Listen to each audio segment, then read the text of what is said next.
Super GK academy YouTube channel में आपका स्वागत है। मैं विवेक सक्सेना आज आपसे नई शिक्षा नीति के संदर्भ में सभी आवश्यक जानकारियां इस वीडियो के द्वारा शेयर करूंगा। नई शिक्षा नीति आने से मेरा मानना यह है कि शिक्षा के क्षेत्र में रेवोल्यूशनरी चेंज आएगा। इस शिक्षा नीति के बारे में छात्रों, शिक्षकों और अभिभावकों सभी को जानकारी होनी चाहिए। आते हैं नई शिक्षा नीति के बारे में। नई शिक्षा नीति 2020 जिसे मैंने NEPB कहा है या जिसे NEPB कहा गया है। देखिए, प्रधानमंत्री नरेंद्र मोदी की अध्यक्षता में केंद्रीय मंत्रिमंडल की 29 जुलाई 2020 को संपन्न केंद्रीय मंत्रिमंडल की बैठक में नई शिक्षा नीति को स्वीकृति दी गई। आप लोगों को ये और बता दूं कि ये 34 वर्षों बाद शिक्षा नीति आई है। इससे पहले वर्ष 1986 में तत्कालीन प्रधानमंत्री राजीव गांधी के कार्यकाल में शिक्षा नीति आई थी, जिसे वर्ष 1992 में तत्कालीन प्रधानमंत्री PV नरसिम्हा राव की सरकार ने उसे संशोधित या अमेंडमेंट किया था। कहने का मतलब ये है कि 2020 से पहले पॉलिसी जो है वो 1986 में आई थी, जिसे 1992 में अमेंड किया गया था, और पहली शिक्षा नीति जो थी वो वर्ष 1968 में तत्कालीन प्रधानमंत्री इंदिरा गांधी के कार्यकाल में आई थी। देखिए, अब आते हैं अगले पॉइंट पर।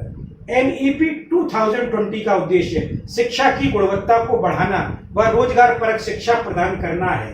जैसे ये बात कही जा रही है कि इस शिक्षा नीति का उद्देश्य क्या है कि डिग्री प्राप्त करने के बाद या शिक्षा पूरी करने के बाद, जैसे आज के समय में हो रहा है कि रोजगार नहीं मिल पाता है, तो ये शिक्षा नीति इस तरह से बनाई गई है जिससे छात्रों को अपनी शिक्षा पूरी प्राप्त करने के बाद आसानी से रोजगार मिल सके।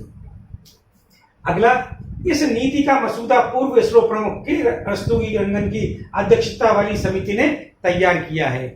आपको ये बता दें कि केंद्र सरकार ने जून 2017 में पूर्व इसरो प्रमुख के कस्तूरी रंगन की अध्यक्षता में एक समिति का गठन किया था, जिसे नई शिक्षा नीति के बारे में अपनी संस्तुतियां केंद्र सरकार को देनी थी। अपनी रिकमेंडेशन जो थी वो केंद्र सरकार को देनी थी। इस समिति ने क्या किया? इस समिति ने हजारों लोगों से विचार विमर्श किया और विचार विमर्श करने के बाद इस शिक्षा नीति की जो ड्राफ्ट था वो केंद्र सरकार को मई 2020 में सौंप दिया, और जुलाई 2020 में केंद्रीय मंत्रिमंडल ने उसे अपनी स्वीकृति प्रदान कर दी।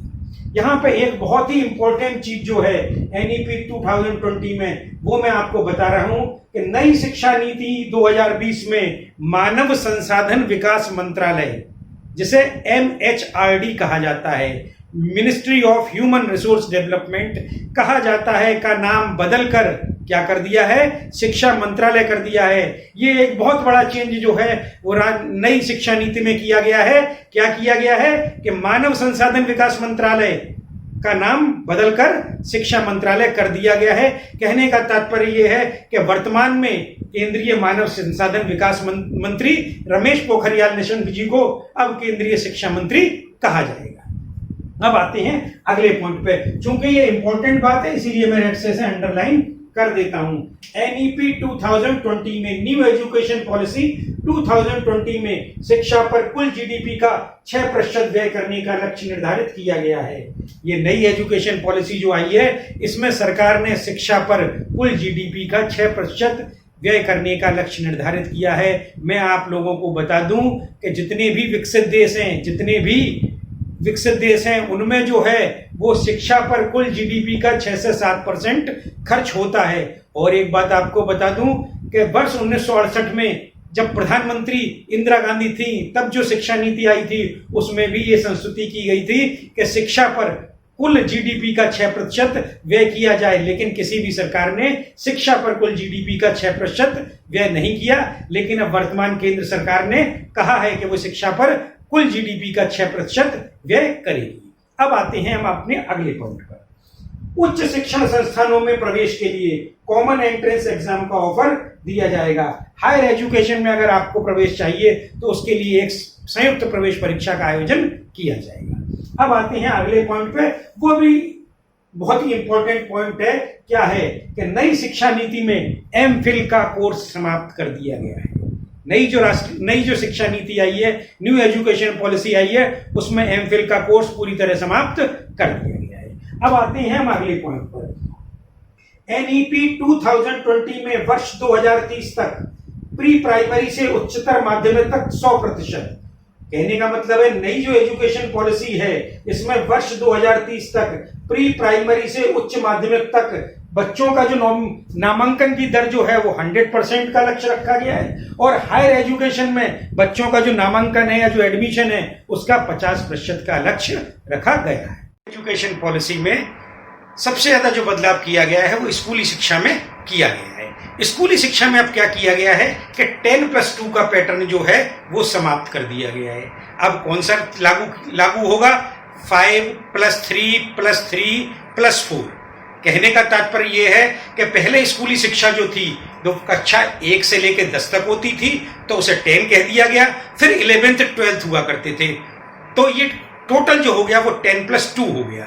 मतलब कक्षा 1 से 12 तक पढ़ने में 12 साल लगते थे, लेकिन जो नया पैटर्न है 5+3+3+4 अर्थात 5+3 8, 8+3 11 और 4 15। पहले जो कक्षा 1 से लेकर 12 तक पढ़ने में 12 साल लगते थे अब 15 साल लगेंगे, लेकिन अब इसमें नर्सरी, एलकेजी और यूकेजी भी जुड़ जाएंगे। अब इसमें जो पहली स्टेज रखी गई है फाउंडेशन स्टेज, ये पहले 5 वर्ष में, ये जो 5 वर्ष हैं इसमें क्या होगा? इसमें 3 साल जो होंगे वो प्री स्कूलिंग के होंगे और प्री स्कूलिंग की पढ़ाई क्या कहां होगी? या तो आंगनवाड़ी में होगी या प्री स्कूल में होगी। तो पहले 5 वर्ष में जो 3 वर्ष रहेंगे वो प्री स्कूलिंग के, नर्सरी, एलकेजी व यूकेजी। 3 साल तो हमारे इस तरह निकल गए, नर्सरी, एलकेजी और यूकेजी। अब बचे 2 साल, तो वो 2 साल कक्षा 1 और 2 के होंगे। कहने का मतलब 5 साल पूरे कंप्लीट हो गए। 3 साल हो गए नर्सरी, एलकेजी, यूकेजी के और 2 साल हो गए कक्षा 1 व 2 के। और इसमें क्या होगा? पहले 5 वर्ष में कक्षा 2 तक एक्टिविटी आधारित नया पाठ्यक्रम होगा और इसमें 3 से 8 वर्ष की आयु के जो बच्चे होंगे वो कवर होंगे। अब आते हैं प्राइमरी स्टेज। इसमें क्लास 3 से 5 तक प्रयोग के द्वारा विज्ञान, गणित, कला आदि की पढ़ाई होगी। पढ़ाई मातृभाषा या क्षेत्रीय भाषा में होगी। यहां मातृभाषा से तात्पर्य क्या है? मातृभाषा से तात्पर्य यह है कि अगर कोई बच्चा महाराष्ट्र में पढ़ रहा है तो उसकी मातृभाषा जो होगी, जैसे यहाँ क्षेत्रीय भाषा कहेंगे, वो मराठी होगी। अगर कोई चेन्नई में पढ़ रहा है या तमिलनाडु में पढ़ रहा है तो उसकी क्षेत्रीय भाषा तमिल होगी। अगर कोई केरल में पढ़ रहा है तो उसकी मलयालम में होगी और अगर कोई कर्नाटक में पढ़ रहा है तो उसकी कन्नड़ में होगी। तो कहने का मतलब यह है कि कक्षा 5 तक क्षेत्रीय भाषा में ही पढ़ाई या मातृभाषा में ही पढ़ाई होगी। अगर कोई महाराष्ट्र में रह रहा है तो उसे मराठी में ही कक्षा 5 तक की पढ़ाई करनी होगी। ऐसा क्यों किया गया है? ऐसा इसलिए किया गया है कि बच्चा अगर महाराष्ट्र में रह रहा है तो उसके पेरेंट्स जो है वो अगर घर में मराठी बोलते हैं, दैनिक जीवन में मराठी का उपयोग करते हैं, तो उस बच्चे की ग्रेस्पिंग पावर उस भाषा में ज्यादा रहेगी। अब आते हैं माध्यमिक स्टेज में। इसमें कक्षा 6 से 8 तक पढ़ाई होगी। भाई 5 तक की तो यहां हो गई, ये वाले में 3, 4, 5। अब 6, 7, 8 इसमें होगी, इस वाले में। इसमें कक्षा 6 से 8 तक की पढ़ाई होगी। कक्षा 6 से स्किल डेवलपमेंट के कोर्स होंगे, अनिवार्य व्यावसायिक ट्रेनिंग व पढ़ाई होगी और पूरे वर्ष में 10 दिन की बैगलेस लोकल क्राफ्ट की इंटर्नशिप करनी पड़ेगी। कक्षा 6 से एक बड़ा चेंज क्या लेके आई है कि यहाँ पे एक स्किल डेवलपमेंट के कोर्स प्रारंभ हो जाएंगे। जैसे क्या होगा? कंप्यूटर कोडिंग बच्चों को कक्षा 6 से पढ़ाई जाएगी और बच्चों की जो व्यावसायिक ट्रेनिंग होगी उसमें गार्डनिंग है और आपके वेल्डिंग है और छोटे छोटे कोर्स जो होते हैं वो आपको कराए जाएंगे, जो आपके आगे के जीवन में काम आए और आपको रोजगार दिला सके। इसमें 11 से 14 वर्ष की आयु के बच्चे कवर होंगे। अब आते हैं सेकेंडरी स्टेज में। सेकेंडरी स्टेज जो है वो बहुत महत्वपूर्ण है, ये 4 साल की है। इसमें जो है वो कक्षा 9 से 12 तक की पढ़ाई होगी। 4 साल क्यों लिखा? कक्षा 9, कक्षा 10, कक्षा 11 और कक्षा 12। 4 साल हो गए, पूरे नहीं हो गए, तो कक्षा 9 से 12 तक की पढ़ाई होगी।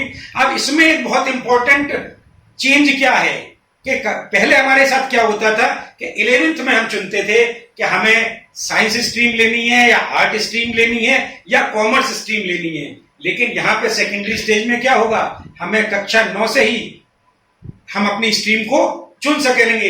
लेकिन अब अच्छा क्या हो गया कि ये नहीं है। पहले हम क्या करते थे? अगर हमने फिजिक्स, केमिस्ट्री, मैथ ली है तो हम आर्ट्स के सब्जेक्ट नहीं ले सकते थे। अब अगर हमने फिजिक्स ली है तो हम अगर हमें पसंद है फैशन डिजाइनिंग तो हम फैशन डिजाइनिंग भी पढ़ सकते हैं। किसी बच्चे को केमिस्ट्री के साथ इकोनॉमिक्स पढ़ने का मन है तो वो इकोनॉमिक्स भी पढ़ सकता है। किसी फिजिक्स के बच्चे का मन इकोनॉमिक्स पढ़ने का है, फैशन डिजाइनिंग का है, या किसी और सब्जेक्ट का, आर्ट का सब्जेक्ट चुनने का मन है, या कॉमर्स का सब्जेक्ट चुनने का मन है, तो उसे वो विषय चुनने की स्वतंत्रता होगी। तो क्या एक बहुत बड़ा चेंज आया।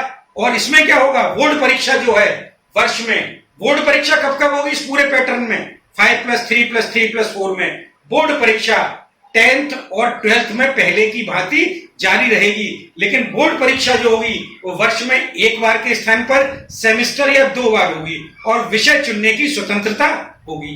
यहां मैं एक बात और आपको बता दूं, कक्षा 3, कक्षा 5 और कक्षा 8 में केवल परीक्षाएं होंगी। राज्य जो है वो तय करेगा कि किस तरह का उसमें पाठ्यक्रम रखना है। अब आ जाते हैं हम उच्च शिक्षा। उच्च शिक्षा में एक बहुत ही इंपॉर्टेंट चीज लेके आई है, मल्टीपल एंट्री व एग्जिट सिस्टम। इंजीनियरिंग का भी जैसे कोई छात्र है, पहले अगर वो 1 साल पढ़ने के बाद अगर उसका मन नहीं लगा या वो उसमें सक्सेस नहीं पा रहा है तो वो क्या करता था, पहली साल के बाद अगर उसने छोड़ दिया, पहली बार के साल के बाद अगर उसने कोर्स छोड़ दिया तो वो 1 साल उसका बेकार चला जाता था। अब ऐसा नहीं होगा। अगर वो 1 साल के बाद अपना कोर्स छोड़ देता है तो उसे एक प्रमाण पत्र दिया जाएगा। अगर वो 2 साल करके छोड़ देता है तो उसे डिप्लोमा दिया जाएगा। और अगर वो 3 साल करके छोड़ देता है, अगर वो 3 साल करके छोड़ देता है तो उसे डिग्री ही दी जाएगी। पहले हमारी यूनिवर्सिटीज में भी क्या होता था, अगर कोई लड़का 2 साल के लिए पढ़ाई छोड़ दिया करता था तो फिर उसे रेगुलर स्टूडेंट बनने का मौका नहीं मिलता था। अब कहने का तात्पर्य है आयु की सीमा भी खत्म और क्लास ड्रॉप के बाद भी आप रेगुलर स्टूडेंट के रूप में एडमिशन ले सकते हैं।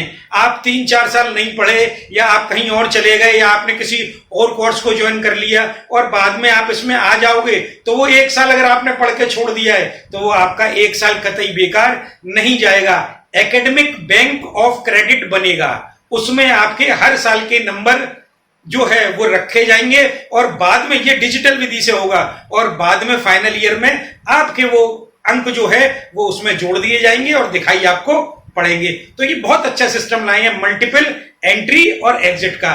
कभी भी आप छोड़ सकते हैं और कभी भी आप रिज्वाइन कर सकते हैं। अब हम अपने नए पॉइंट पर आते हैं, वो है मेडिकल लॉ और आर्किटेक्चर को छोड़कर सभी उच्च शिक्षण संस्थान एक ही नियामक उच्च शिक्षा आयोग द्वारा संचालित होंगे।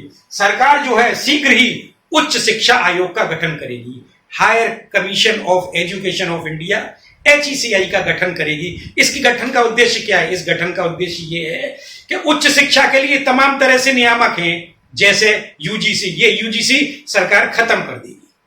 AICTE, ये सब तरह के इससे फॉर्मेलिटी करो उससे फॉर्मेलिटी करो, यहां जाओ वहां जाओ, केवल मेडिकल लॉ और आर्किटेक्चर की पढ़ाई को छोड़कर सबके लिए एक ही रेगुलेटरी बॉडी होगी जिसे हम HECI के नाम से जानेंगे, higher education commission of India के नाम से जानेंगे और यूजीसी वगैरह सारे खत्म होंगे। अब एक बात तो शिक्षकों के लिए क्या होगा, 2030 के पश्चात 4 वर्षीय इंटीग्रेटेड बीएड वाले ही स्कूलों में पढ़ा सकेंगे। वर्ष 2030 के बाद जिन लोगों ने 4 साल का इंटीग्रेटेड बीएड किया होगा वही स्कूल में पढ़ा सकेंगे। एक बात और बता दें, नई शिक्षा नीति में यह भी कहा गया है कि वर्ष 2022 के बाद पैरा टीचर की नियुक्ति नहीं होगी, अर्थात संविदा शिक्षकों की नियुक्ति नहीं होगी। शिक्षा मित्र, इस तरह के सारे प्रावधान खत्म कर दिए जाएंगे। अब हम अगले पॉइंट पर आते हैं, वो ये है शीर्ष विदेशी विश्वविद्यालयों को अपने कैंपस भारत में खोलने की अनुमति होगी। तो शीर्ष जो विदेशी कैंपस होंगे उन्हें भारत में अपने विश्वविद्यालय खोलने की अनुमति होगी, जिससे कि देश में शिक्षा का स्तर और बढ़ सके। नई शिक्षा नीति के बारे में मैंने समस्त प्रमुख बिंदु आपको बता दिए हैं और तथ्यों और व्याख्या के सहित बताई हैं। मुझे उम्मीद है कि मेरा वीडियो आपको जरूर पसंद आया होगा। अगर मेरा वीडियो पसंद आया है तो इसे लाइक और अपने फ्रेंड्स के साथ शेयर करें और मेरे चैनल को सब्सक्राइब करें। और मेरे अगले वीडियो की नोटिफिकेशन प्राप्त करने के लिए नीचे दिए गए बेल आइकॉन को क्लिक करें। धन्यवाद।